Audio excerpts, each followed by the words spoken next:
और अब आपको दिखाते हैं देश और दुनिया की 20 जरूरी बड़ी खबरें।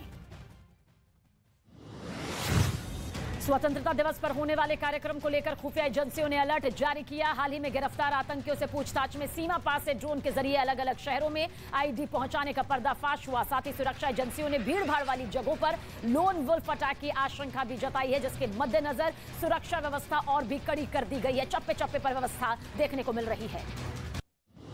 दिल्ली में आतंकी हमले के अलर्ट के बाद पुलिस ने सुरक्षा बढ़ा दी। लाल किले के आसपास खास तरह के अलार्म कैमरे लगाए जा रहे हैं ताकि किसी भी संदिग्ध गतिविधियों की पहचान हो सके।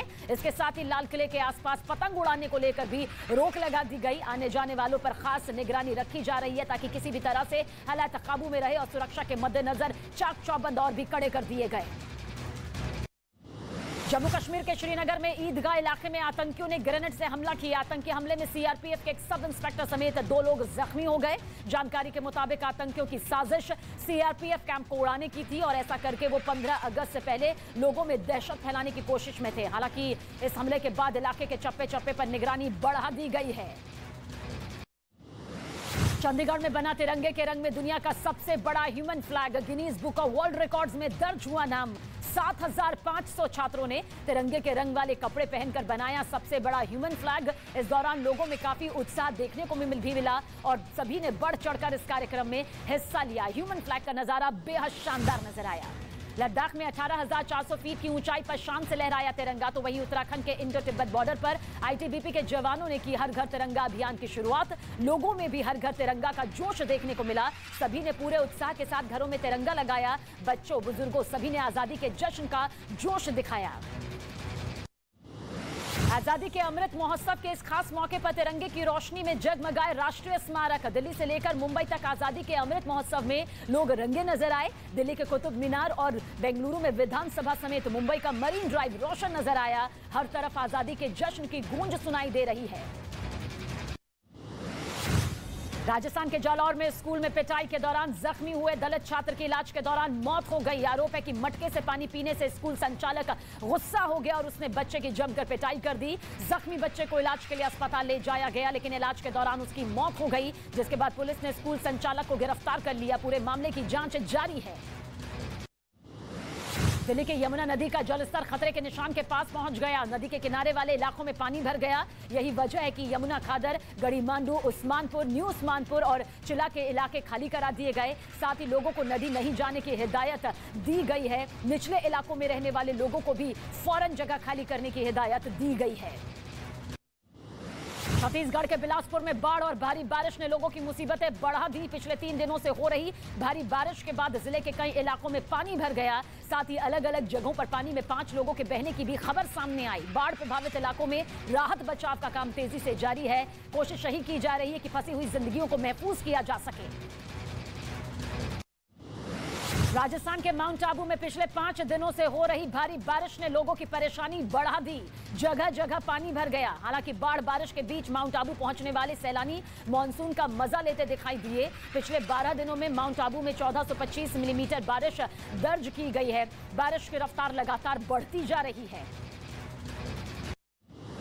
केरल के कन्नूर में चक्रवाती तूफान ने पूरे इलाके में तबाही मचा दी। तेज आंधी की वजह से कई घर और करीब 15 दुकानों को काफी नुकसान पहुंचा, जबकि केला और नारियल की फसलें भी खराब हो गईं। तूफान के बाद अधिकारियों ने इलाके का दौरा किया और पीड़ित लोगों को हर मुमकिन मदद का भरोसा दिया। तबाही की कई तस्वीरें अब तक सामने आ चुकी हैं। महाराष्ट्र के पूर्व विधायक विनायक मेटे के सड़क हादसे में जान चली गई। वो शिव संग्राम पार्टी के नेता थे। बताया गया कि मुंबई पुणे एक्सप्रेसवे पर उनकी कार का एक्सीडेंट हुआ, जिसमें वो बुरी तरह जख्मी हुए और कुछ ही देर बाद उन्होंने दम तोड़ दिया। इस हादसे में उनके बॉडीगार्ड और ड्राइवर की हालत अभी भी नाजुक बताई जा रही है। मशहूर शेयर निवेशक राकेश झुनझुनवाला का 62 साल की उम्र में निधन हो गया। दिग्गज कारोबारी झुनझुनवाला के निधन की पुष्टि बीच कैंडी अस्पताल में की गई। आज सुबह ही अस्पताल ने राकेश झुनझुनवाला की मौत की पुष्टि की। पिछले महीने झुनझुनवाला की अकासा एयरलाइंस के विमान ने पहली उड़ान भरी थी। गाजियाबाद का एक वीडियो सोशल मीडिया पर तेजी से वायरल हो रहा है, जिसमें कुछ लोग एक युवक की पिटाई करते नजर आए। दावा है कि बैटरी चोरी के आरोप में युवक को पकड़कर बुरी तरह से पीटा गया। हालांकि वायरल वीडियो को संज्ञान में लेते हुए पुलिस ने दोनों पक्षों को हिरासत में लिया और कार्रवाई शुरू कर दी है। पूरे मामले की जांच जारी है। रांची में जाली नोटों का कारोबार करने वाले गैंग का पर्दाफाश हुआ। दिल्ली पुलिस ने एक आरोपी को धर दबोचा। आरोपी के पास से 3,97,000 रुपए बरामद किए गए। हालांकि रांची पुलिस इस मामले से जुड़े कुछ जगहों पर छापेमारी भी कर रही है। पुलिस ने जल्दी और कामयाबी मिलने की उम्मीद भी जताई। इस मामले को लेकर कई खुलासे पुलिस आने वाले दिनों में कर सकती है। बिहार के नालंदा में स्कूल वैन ड्राइवर ने मोटरसाइकिल सवार को पीछे से टक्कर मारी। हादसे के बाद वैन बेकाबू होकर गड्ढे में पलट गई, जिसके बाद वैन में सवार स्कूली बच्चों को मामूली चोट आई। हादसे में जख्मी सभी लोगों का इलाज प्राथमिक स्वास्थ्य केंद्र में चल रहा है। पुलिस ने स्थानीय लोगों की मदद से वैन को बाहर निकाला, वरना बड़ा हादसा यहां पर हो सकता था। हरियाणा के अंबाला में कुछ लोगों ने पुलिस पर हत्या के आरोपियों को छोड़ने का आरोप लगाया और सड़क जाम कर प्रदर्शन किया। इस बात की जानकारी मिलते ही पुलिस मौके पर पहुंची और प्रदर्शन कर रहे लोगों को समझाने की कोशिश की, लेकिन वो माने नहीं। बाद में आरोपियों को जल्द गिरफ्तार करने का भरोसा दिया गया, जिसके बाद प्रदर्शनकारियों ने सड़क को खाली कर दिया, लेकिन इस भरोसे के साथ कि जल्द ही आरोपियों को गिरफ्तार कर लिया जाएगा। अमेरिका के न्यूयॉर्क में हमले के जख्मी हुए मशहूर लेखक सलमान रश्दी का इलाज जारी है। जानकारी के मुताबिक उन्हें वेंटिलेटर से हटा दिया गया है और उनकी हालत स्थिर बनी हुई है। न्यूयॉर्क राज्य के शुटोक्वा शहर में एक कार्यक्रम के दौरान एक शख्स ने उन पर चाकू से ताबड़तोड़ हमला किया था, जिसमें वो बुरी तरह से जख्मी हो गए थे और उसके बाद उन्हें वेंटिलेटर पर रखा गया था। पाकिस्तान के लाहौर में पूर्व प्रधानमंत्री इमरान खान ने एक रैली की। इस रैली में इमरान के हजारों समर्थकों ने हिस्सा लिया। रैली के दौरान इमरान खान ने कसम खाई कि वास्तविक स्वतंत्रता की लड़ाई तब तक जारी रहेगी जब तक वो वर्तमान सरकार से छुटकारा नहीं पा लेते। उन्होंने कहा कि उनका संघर्ष आगे भी इसी तरह से जारी रहेगा।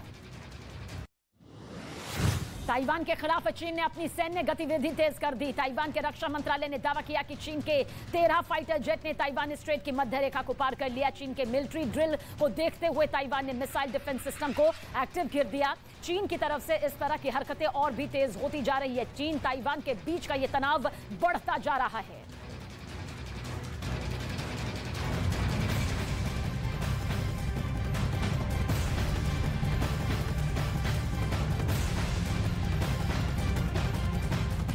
आप देख रहे हैं देश का number 1 news channel news 18 India. सबसे सटीक और भरोसेमंद खबरों के लिए देश ने एक बार फिर न्यूज 18 इंडिया पर भरोसा जताया। इंडिया टीवी और आज तक को पीछे छोड़ते हुए न्यूज 18 इंडिया लगातार देश का नंबर 1 चैनल बना हुआ है। हम पर भरोसा जताने के लिए आप सभी दर्शकों का बहुत धन्यवाद।